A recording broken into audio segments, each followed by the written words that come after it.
So, the third and final virtue is present, the scary one. And it's time to explode another myth.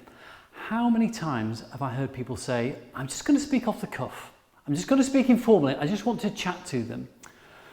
These kind of presenters are invariably, I'm afraid, the worst, because presenting is not like having a conversation. The rules are entirely different.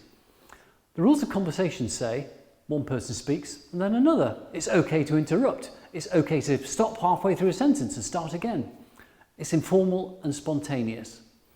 The rules of presenting say, I'm going to speak and you're going to listen until I've finished. In fact, the rules of presenting are more like the rules of theatre than they are the rules of conversation. In fact, I think when you're presenting, you should always make an implicit promise to your audience that the quid pro quo of you demanding their attention is that you are never dull or boring or tedious. I think that many really great presenters adopt a different kind of voice when they're presenting, a kind of voice that helps them communicate their sense of enthusiasm and passion for their subject.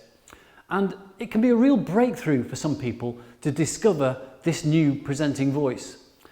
Even legends like Richard Burton went through this process in developing his voice, which of course became internationally famous.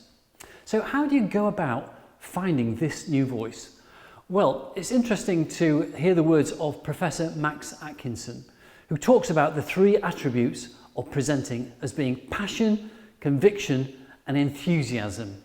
So you should ask yourself the question, if I fail to present with passion and conviction and enthusiasm to an audience, are they really going to do what I'm asking them to do?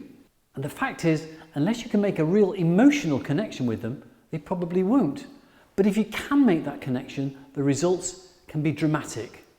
So if you want to go from being an okay presenter to being a really inspired presenter, spend plenty of time in front of the bathroom mirror or your partner or the camera of your iPad and keep going until you find a voice that can help you convey your sense of passion, conviction and enthusiasm, and you'll soon be joining the ranks of the inspired presenter.